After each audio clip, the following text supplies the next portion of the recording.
Hola, bienvenido nuevamente al Canal 2, el canal de la gente. Hoy tenemos un invitado especial y la connotación de la invitación la van a conocer ustedes a fondo.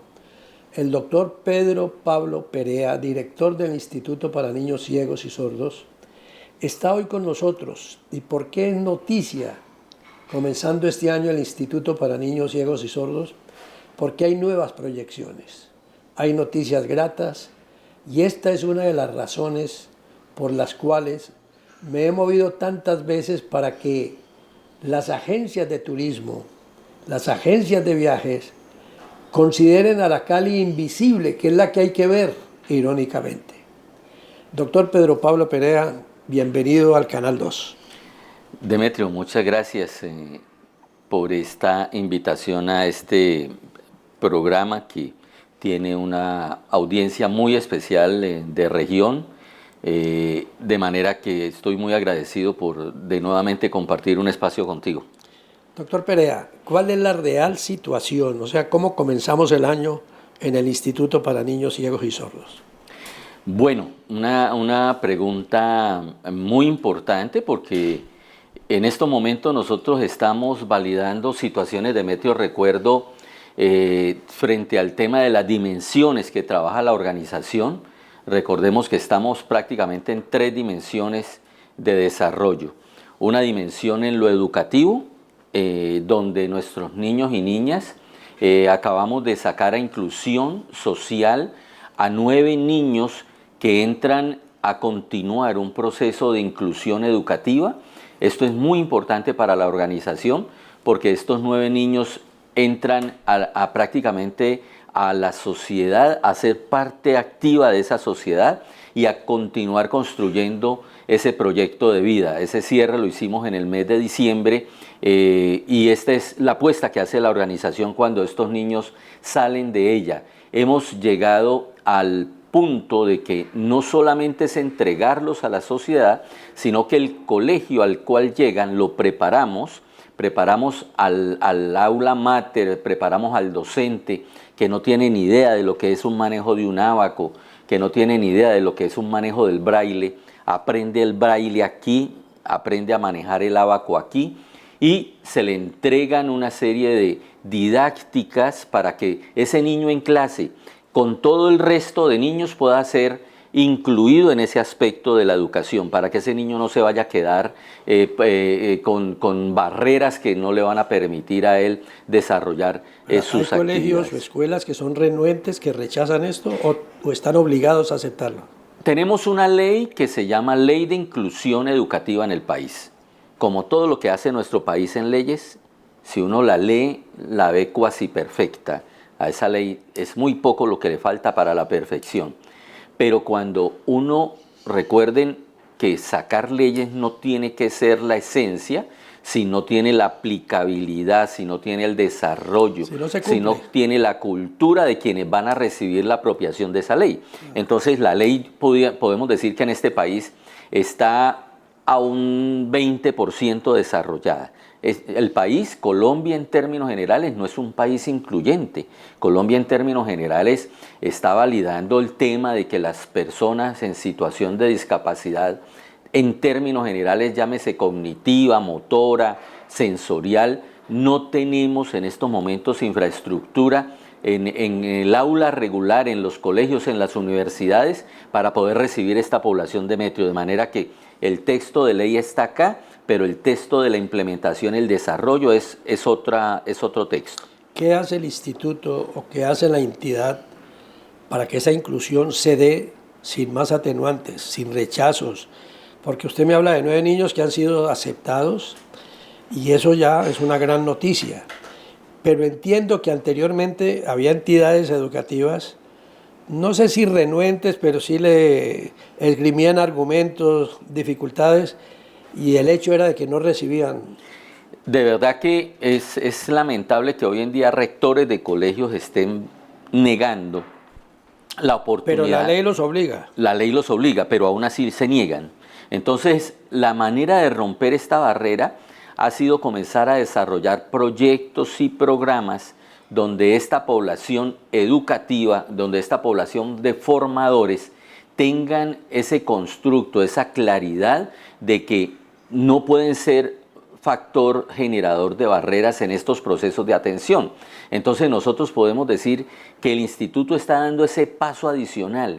Vengan profesores aquí. Hemos tenido a profesorado de la Universidad ICESI aquí sentados, recibiendo información de cómo validar un niño en una situación de discapacidad sensorial, un adolescente que va a ingresar a la universidad, y a los colegios donde van a ingresar nuestros niños con un periodo de 3 meses previos. Tenemos a los docentes aquí sentados recibiendo esa información para ser garantes de que esas barreras desaparezcan.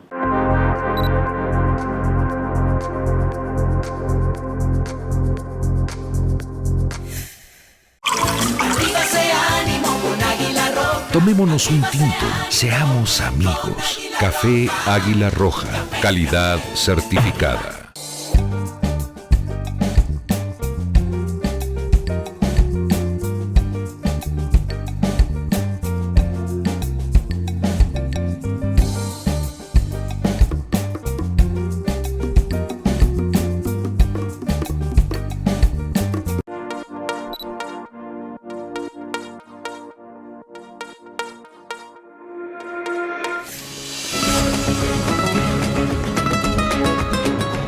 Bueno, pero entonces, los niños, usted me está hablando ya de la juventud, de los que van a ingresar a la universidad, pero aquellas entidades que rechazan a los niños por tener ciertas limitaciones, esas entidades pueden ser denunciadas, pueden ser demandadas, pueden ser, digamos, señaladas por las leyes, por los ministerios, por las secretarías de salud, en fin. ¿Qué se puede hacer? Porque yo quiero aprovechar la entrevista como para hacer un llamado de atención. O sea, aún hay entidades educativas que se muestran renuentes y que rechazan a los niños que tienen ciertas limitaciones. Aún las tenemos, Demetrio, y yo pienso que allí tenemos que aunar esfuerzos. Este año tenemos la presentación de una serie de proyectos con las secretarías de educación, tanto en el texto de lo municipal, que ya no es municipal sino distrital, en el texto de lo departamental, de lo territorial, del ente territorial, porque sí tenemos que aunar esfuerzos de que quienes tenemos ese nivel de experticia podamos llegar a toda esta población de formadores y de colegios, de las directivas de colegios, para que pierdan el texto del miedo de afrontar el recibir una persona en una condición, no es una persona con una limitación, que es un tema que tiene que trascender, es una persona que tiene una condición y esa condición tiene que ser analizada y tiene que ser recibida para que se planee un proceso de atención y para que estas personas no encuentren esas barreras que los limitan para el desarrollo de una actividad educativa. A mí me gusta la diferencia que acaba de hacer y esto es muy interesante. Condición es una cosa y limitación es otra. ¿Le hacen alguna prueba previa a los muchachos que van a entrar a las escuelas normales, a los colegios normales? ¿Existen algunas, no sé si algunos puntos, algunas normas, algunas cosas para cumplir? ¿O sencillamente el instituto los envía porque ya cumplieron el número de años que se establecen para recuperar a una persona? Bueno, muy importante esa pregunta. ¿Por qué? Porque nuestro sistema educativo ha sido construido con un modelo donde es un modelo estandarizado. La educación inclusiva dice claramente que nuestra educación debe de ser personalizada. Cada uno de nosotros, seres humanos, tenemos necesidades individuales. Hay personas en un aula escolar que tienen un dimensionamiento, los tiempos que dedica un estudiante para un proceso de aprendizaje pueden tener diferencias enormes. Y en el aula regular, estandarizada, estas personas no tienen cabida. Un niño que tenga un proceso de aprendizaje más lento para aprender una dinámica de lectura, una dinámica de comprensión, se compara con el mejor niño que tiene esa dinámica. Y este niño es rechazado. Entonces, allí es donde decimos nosotros que la inclusión falla. Allí es donde decimos nosotros que los formadores no tienen esa experticia para poder saber llegar a toda esa población y que su proceso de planeación de una actividad académica tiene que ser incluyente, teniendo que validar qué niños tienen una necesidad específica y cómo aprenden y qué otros niños tienen esas necesidades, validando que su proceso de aprendizaje es diferencial. ¿Ustedes tienen algún listado con determinados colegios para seguir esa norma? Hoy en día tenemos mapeado, porque es una inversión de tiempo y es una inversión en el proceso que nos encontramos de aprendizaje de estos formadores. Tenemos colegios ya territoriales donde han recibido ese proceso y ese apoyo nuestro y que podemos con toda tranquilidad en cualquier momento mandarles uno de nuestros niños. Ya estamos haciendo eso, Demetrio, porque era una necesidad reconocer en qué comunas de la ciudad tenemos colegios que hacen una apertura clara a esa continuidad de este proceso de atención. Se me ocurre algo. Los colegios que ya están en ello, pues aplausos, felicitaciones, pero ¿hay alguna invitación para que algún día se haga una reunión con los profesores o con los rectores de los colegios para decirles, señores, la situación es esta, ya algunos colegios cumplen con esto y les queremos también extender la invitación a ustedes? Ese texto es el que estamos en estos momentos buscando que las secretarías de educación nos colaboren para que esto, a través de programas formales, Demetrio, porque esto se tiene que formalizar y tiene que ser una exigencia para poder que sepan que definitivamente no deben de haber barreras para la inclusión educativa de nuestros niños y niñas. Ese tema tiene que ser así estructurado, con un nivel de exigencia. Esa es la proyección ¿eso es lo que dice la ley? Que estamos diciendo. Eso es lo que dice la ley. Obligatoriedad para recibir niños y niñas en cualquier condición. Y nosotros no lo estamos viendo. Eso no es palpable, eso no es sensible a lo que estamos validando cuando nuestros niños salen de nuestra organización. Y a través de la Secretaría de Educación se podría hacer esa convocatoria para decirles, señores, no se está cumpliendo la ley, miren lo que tenemos que hacer y nosotros estamos en el plan, hablo del instituto, de orientarlos y ayudarlos para que sigan una norma de conducta. Esa es la alianza que lo proyectamos como una alianza estratégica. Ahora con Alejandro Eder y con Dilian Francisca, que son personas que tienen ese nivel de sensibilidad de hacer proyecciones sociales de lo que hace nuestra organización. Yo quiero que podemos encontrar un link, hacer un link ahí, un vínculo que nos permita definitivamente trascender y ojalá podamos decir un día que Cali y el Valle del Cauca como departamento están en un texto de inclusión educativa muy diferente al que tiene el país. Qué bueno que lo diga. Proyectos para este año del instituto. Bueno, realmente si uno se quedara en cómo está validándose el entorno, cómo se está moviendo este entorno, tanto de la salud como de la educación, como el entorno político, el entorno económico del país, de verdad que las dificultades son muchas. Ahorita estamos validando un proceso de planeación estratégica trienal y nos encontramos, cuando hacemos este análisis de entorno, con muchas dificultades.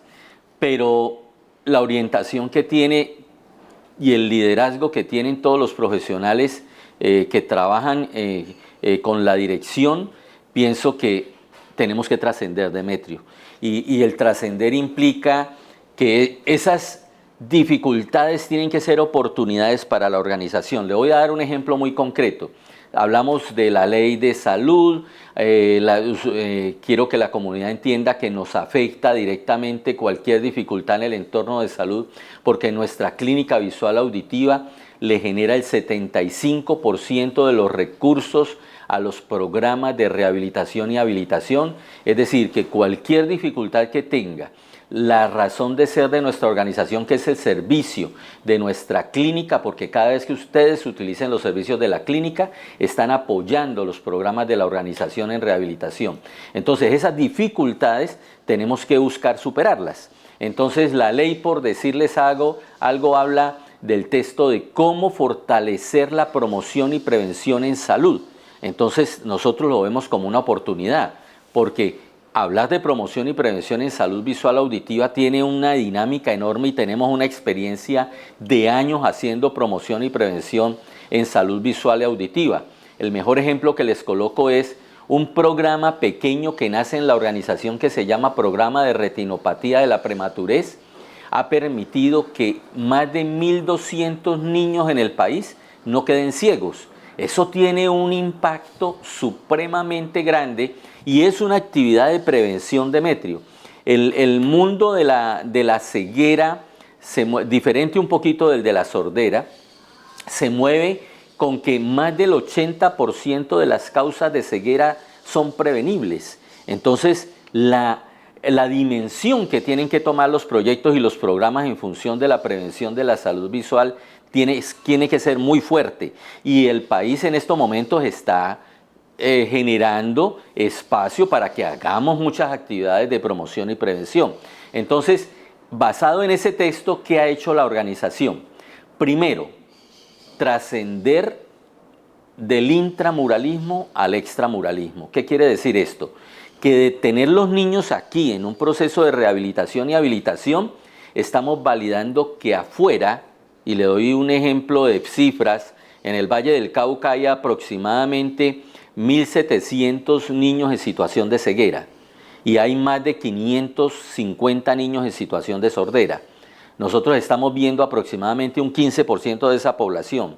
¿Qué quiere decir eso? Que rompiendo barreras a través de un proyecto que lo denominamos telerehabilitación, hoy en día un proyecto que arrancó con una experiencia de 2 niños, tenemos ya 19 niños en este programa.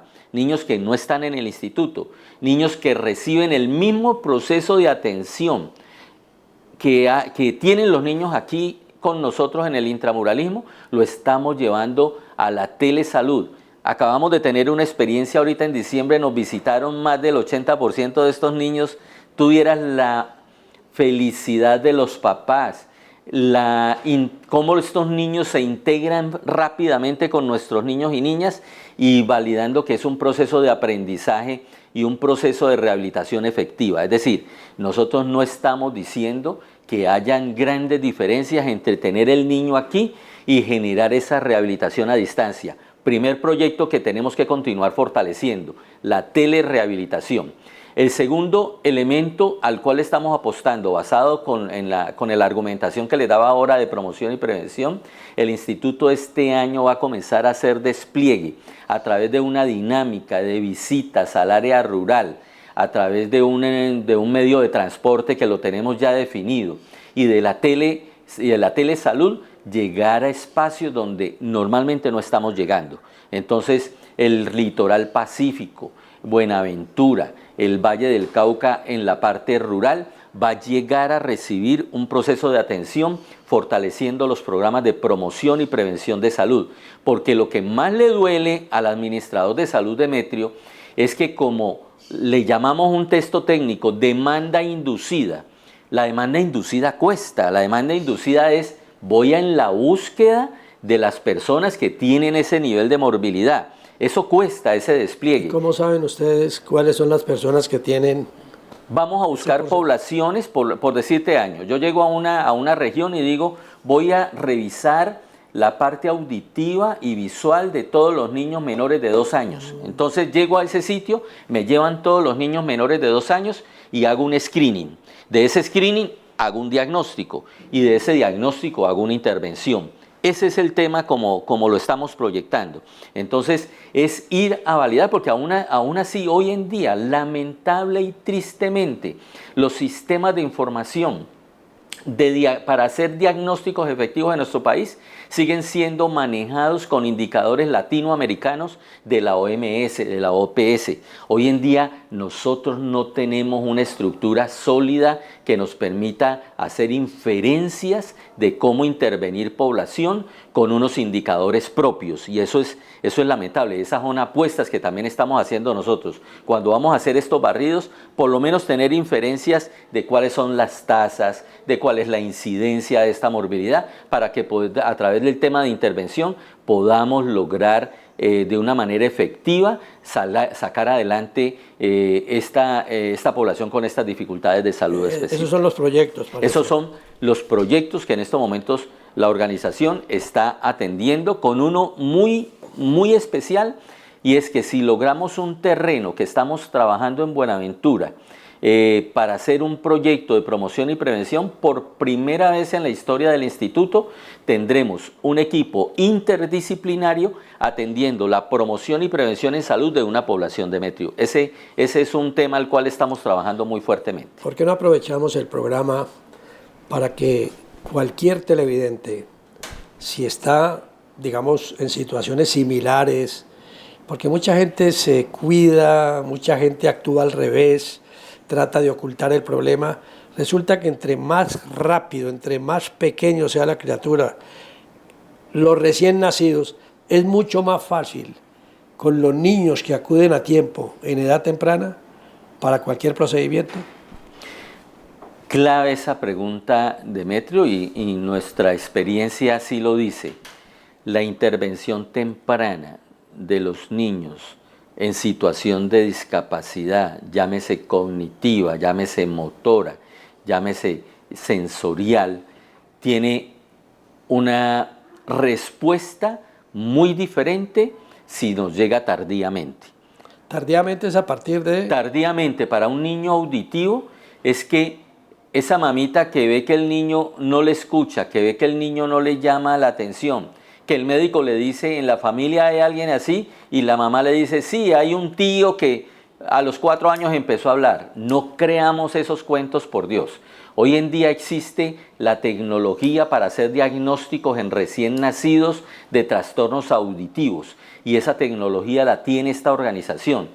Cuando tengan dudas de cómo está el niño, por ejemplo, cuando en la parte visual no hace seguimiento, fija su mirada a un solo sitio y no mueve la mirada para ningún lado. Esos son pequeños detalles que que les estamos entregando a ustedes. Háganlos valorar de una manera inmediata y no del médico general. No tiene que ser un médico experto, un médico especialista que nos dé la tranquilidad que efectivamente es un niño, o que tiene un desarrollo normal, o si tiene algún tipo de inconveniente, lo podamos intervenir tempranamente. Entonces, la intervención temprana, un niño que nos llegue con sordera después de los 3 años, lamentablemente se va a ir al lenguaje de señas. El instituto no maneja lenguaje de señas. O sea, menos de 3 años. Menos de 3 años es la época precisa para poder hacer una intervención a través de una ayuda auditiva que podamos volverlo oyente y oralista, que es la apuesta que le hace la organización. ¿Y para la vista? Y para la vista, temprano. Un niño que tiene un nixtagmus. El nixtagmus es el movimiento horizontal o vertical persistente de la mirada. Ese niño tiene un problema. Un niño que le veamos una manchita blanca a nivel del iris, que es la parte oscurita que tiene el ojo. Le vemos una manchita blanca, inmediatamente acudir a la parte médica, porque podemos salvar la calidad de vida de un niño que nazca con un problema igualmente visual, para poder que esta atención temprana genere una dinámica diferente en el proyecto de vida de ese niño o niña. O sea, 3 años para la sordera. Para la sordera. Inmediatamente nazca para la vista. Desde el nacimiento podemos detectar problemas visuales de los niños para poder que lo podamos proyectar con esa intervención temprana, a evitarle un déficit visual que más adelante, pues sí, lo vamos a atender, lo vamos a rehabilitar, pero que si podemos hacer una intervención para mejorar calidad visual o auditiva, ese es el proyecto que hace la organización. Como si fuera una vacuna, señores, entre más rápido mejor, y es una visita en donde mucha gente, doctor Perea, se pregunta, pero si somos pobres, si no tenemos recursos, ¿será que nos cuesta mucho llevar la criatura en edad temprana? Bueno, para que no se asuste la comunidad, recientemente con nuestro equipo de trabajo decíamos, ¿cuánto le costaría a un padre de familia mensualmente pagarle al instituto para poder llevar a cabo este proceso? Le tocaría pagar aproximadamente entre 1.700.000 y 1.900.000 pesos mensuales. No se asusten. Existe todo un protocolo para que ustedes estén en la condición económica que estén, puedan tener acceso a estos servicios.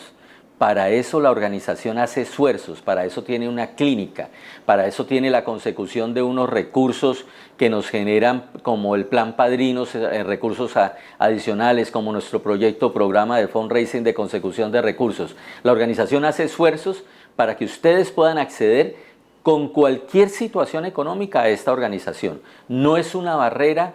Les dejo claro a toda la comunidad el tema económico. Estén en la condición en que estén, van a poder estar aquí con sus niños recibiendo este proceso de rehabilitación. Por eso decimos, el Instituto para Niños Ciegos y Sordos es patrimonio de ciudad y todo lo que hagamos de esfuerzos para mantener esta organización es el beneficio directo de ustedes.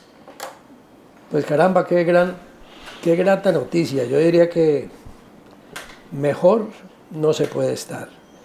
Y eso último que ha dicho el doctor Perea, traigan al niño sin mirar cuáles son, digamos, el presupuesto que van a utilizar los papás de esa criatura, siempre serán bien recibidos, siempre.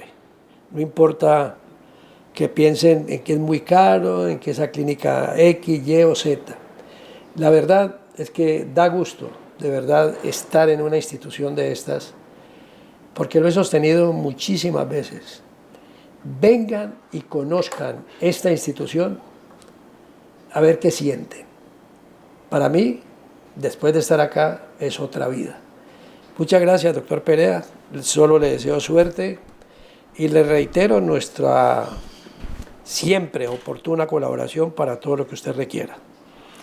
Bueno, al rey de los padrinos de la organización, porque este señor es el responsable de que ese programa funcione, de que ese proyecto realmente con la experticia que tiene de lograr conmover vidas y cambiar vidas y corazones. Yo pienso, Demetrio, que ese agradecimiento eterno que tiene esta organización contigo, y gracias de nuevo por esta invitación. Señores, vamos a conocer, esa es la invitación, el Instituto para Niños Ciegos y Sordos. ¿Abierto desde qué horas? Desde las 7 de la mañana hasta el proceso de atención con ellos hasta las 4 de la tarde. Ese es el texto de horario. Entiendo que también hay una época de matrículas, otra de vacaciones. Ahorita entramos en están en el periodo de vacaciones nuestros niños y niñas, por eso encuentras este espacio hoy un poco triste, porque el ambiente de los niños le cambia la vida a la organización, pero llegarán después de la tercera semana de enero de nuevo a su proceso académico, a su proceso de rehabilitación en ese tiempo estimado, y están disfrutando de sus familias que también tienen ese derecho. Señores, nos vamos. Pensemos en que todo irá sobre ruedas en el Instituto para Niños Ciegos y Sordos. La labor que se hace es enorme, de un corazón gigante. Por lo tanto, vengan, conozcan y utilicen los servicios de la clínica audiovisual y la atención y la formación en el Instituto para Niños Ciegos y Sordos. Hasta la próxima.